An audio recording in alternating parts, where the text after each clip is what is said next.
Why did Beethoven get locked out? He kept losing the key.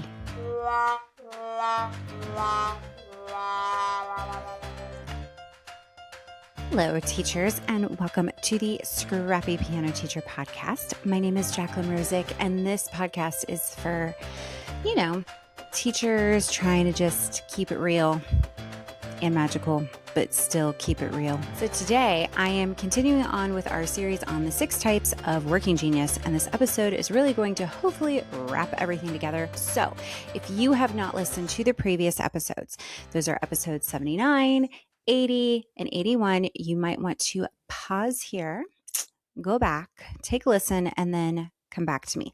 That way, this will all make a little bit more sense as we move through this together. But if you're here and you're ready, Freddie, we're just going to go ahead and jump on in. All right, music history. We study it, we talk about it, we teach it, and we try to pass that appreciation on to our students and make them appreciate it too. And I'm going to do a little shout out really quick. I have to say, I have been loving how over the past few years, we have been seeing more and more diversity in the way that music history is being taught. I want to give a quick shout out to Megan over at Dynamic Doodle and Company. I am not affiliated, but I am a super fan. And I have to say, she does a great job highlighting not just the traditional composers that we all know and love, but also composers from around the world, different cultures, women, all of those musicians who have contributed incredible music, but maybe weren't always front and center. So thanks, Megan. But that does not mean that I don't absolutely love our traditional composers, because I do. And I'm going to refer to them here today because for the most part, I know that we are all familiar with them. And it's going to help my point be a little bit more clear. So when we think about all those composers of the past, the ones who really shaped the music from hundreds of years ago all the way to today, I think that we tend to group them together as musical geniuses. I think, maybe. I'm not trying to put words in your mouth by any means, but I think for the most part, there's that basic understanding. We study their music, we study how they wrote the music, what they were thinking, what was happening in their lives, and what was happening in the world around them, all of those things. But I think something else that we all understand and agree on is that they did not all work the same. And that's part of why I think a lot of us are fascinated with them. So take Mr. Beethoven. I love Beethoven. He's kind of a grump.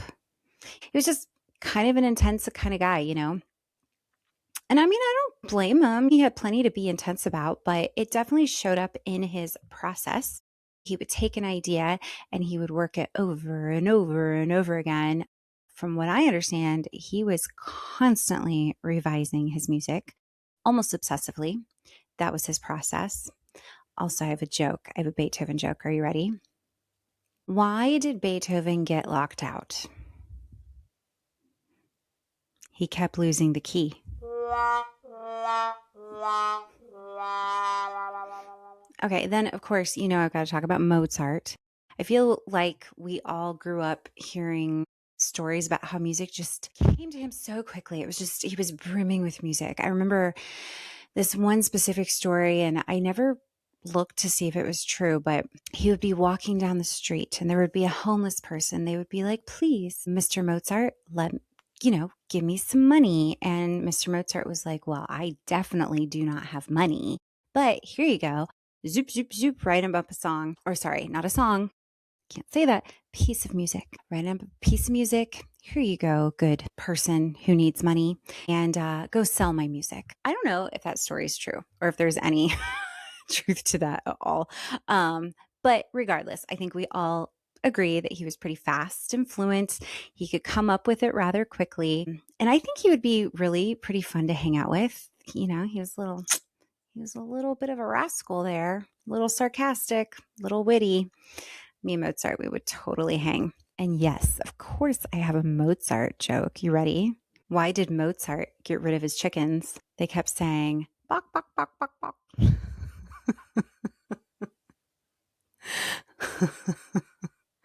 Okay, I thought that was funny. All right, which brings me to my next one. Yes, Mr. Johann Sebastian Bach. Bach, Bach. I never could get the Bach right. But anyway, I love him. He is my all-time favorite. And to me, I think that everything in his brain just made sense. He had the patterns and the harmony and the counterpoint. He had like all this stuff going on in his head, like architecture. Everything has a place. Everything connects. Nothing is random. Yes, I have a Bach joke. You guys, this is my last joke. All right, so today I learned that Johann Sebastian Bach had to perform at weddings to make ends meet. Turns out he was pretty Baroque after all. All right, I'm done. I promise. All right, I'll get to the point. Debussy, very exploratory. Love him. Rule breaker. He and I probably would have hung out too. He was just like, why do I have to follow these rules if I can create something beautiful another way? Lots of color, lots of atmosphere. Stravinsky. Hey there, Igor. Bold, rhythmic, disruptive. And then, of course, Chopin. Frederick Chopin. Frederick Chopin. Get out the tissues, buddy. Always sick, right? I feel like he was always sick. So expressive, so nuanced, very personal. I do love me some Chopin. I will say that. But yeah, I bet he had a really nice handkerchief. But that's just me. All right. So why am I even talking about the composers? We celebrate them, we study them, and we admire them. But what I'm trying to get to, the point, is that none of them work the same way. All the jokes are different. And I think that it's obvious that we know this about the composers, but we also see it in ourselves too as musicians. So if you've been listening to this series, I'm sure you've been thinking about your own working geniuses. I hope that you have been thinking like, oh, maybe I'm wonder, maybe I'm invention. I don't know, thinking about whatever ones you might be strong in and which ones tend to drain you. So how can you take this information and apply it to your own musicianship? How can you apply it to your practice? Maybe the pieces that you choose to play, or maybe you have to play them, like a commissioned piece or something for church, or maybe you're accompanying. How can you use this awareness of your genius to actually help yourself as a musician? And maybe it's not about changing everything you do, just maybe adjusting how you approach it, how you approach different music, maybe how you practice. It makes me go back to thinking about Molly Gabrian's book that we talked about. If you haven't listened to the episode about practice with Molly Gabrian, go listen to it. That one is way up there with my most listened to episodes, way up there and growing. So go listen to it. But because I really think that we need to think about ourselves as musicians and how we practice. So, because some of you might sit down and want to explore first. Some of you want to follow the music exactly. Some of you hear every little thing that's off and you want to fix it immediately. And some of you just even need a reason to sit down and practice in the first place. But most of us, I think that we can agree, most of us were taught to practice in one way. You start at the beginning, you work your way through it, you repeat it, you finish it, check it off, get a sticker.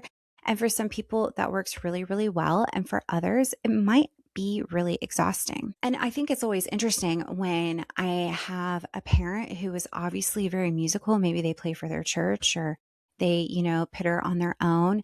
And they tell me like, I was a horrible piano student. I had to quit.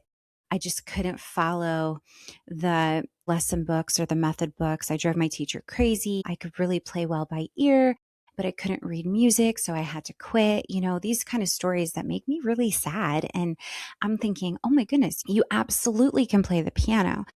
But they were stuck in that old school approach. And thank God that's changing, right? And so you think about it, if it's true for us and it's true for other people, well, wouldn't it be true for our students? So I do want to be really clear about something when it comes to what I'm about to talk about.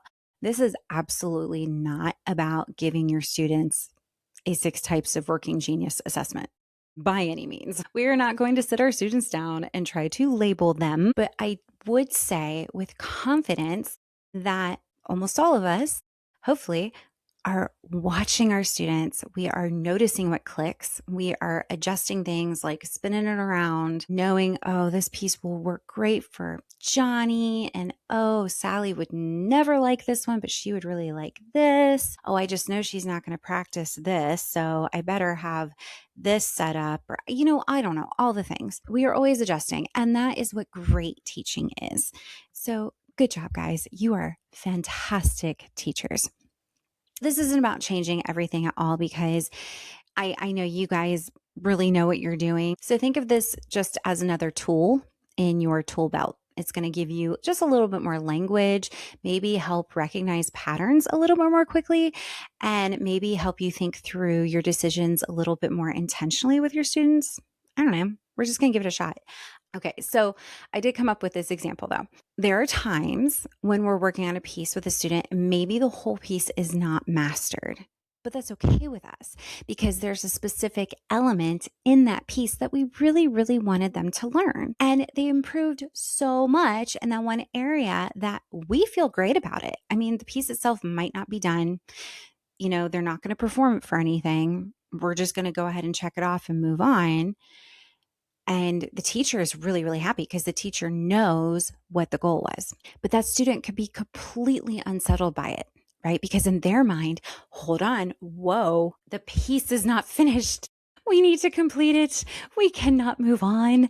The student needs to take it from the beginning to the end and feel like it's done. And then your next student's going to come in, right? And you're going to do the exact same thing. And they are totally cool with it. They're like, yeah, cool. Let's move on. I did it. They trust you. They're ready for something new. Maybe they want to explore. Maybe they want to create. You can have the same exact decision that you're going to do with these two different students, but you're going to get two completely different responses. And I'm sure that you guys can come up with all kinds of examples and that students are probably popping up in your brain right now as I'm talking about this. So you start to notice, okay, Susie really needs to finish everything from start to finish. Whoa there, Susie, right? Johnny, he can sit here, he can explore jazz intros for an entire semester and literally just do that and be totally happy.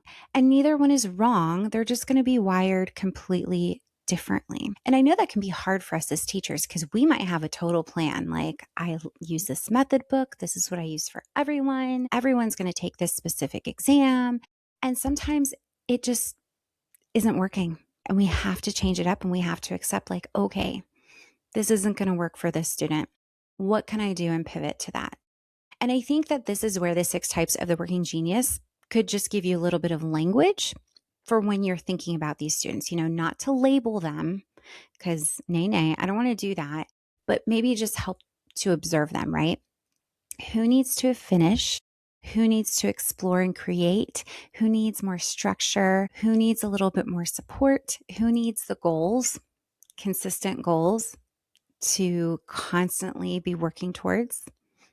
It's not about the activity. It's just about how the students are going to engage with it. We're not fixing our students. We're just noticing where they come alive and we're going to meet them there because we love music and we want our students to love music. So when I go back to these composers, they're all brilliant, but they were all very brilliant in very different ways. And our students are not that different. Our students are brilliant people too. We love them. I love my students so much. And they're all different. So this week, maybe just pick one student, just one. Who is that? One student. Just notice what is giving them a little bit more energy, what is frustrating them, and maybe what can be adjusted. Because I do think that once we start seeing things in a different light, you kind of really can't unsee it. So anyway, let me know if you try it. I'm curious. I'm going to try it too. All right, guys, listen. I need you to subscribe. I need you to give me a 5-star rating. If you're not going to give me a 5-star rating, just don't even give me a rating, okay? But 5 stars, 1, 2, 3, 4, 5. Give me 5 stars. Help a girl out. And what else do I have? Oh, I have a Coda camp. Oh yeah. Oh yeah. And this one is seeming pretty popular. So I'm really excited about it. Okay, so the camp, you got to have the book to go along with the camp. It's for ages 4 to 8. And I have it to where like everything's planned out for you. And of course you can readjust it because that's what you're going to do. You're a music teacher, readjust things. But everything is there for you. I have activities, I have games. You literally just get to print things out.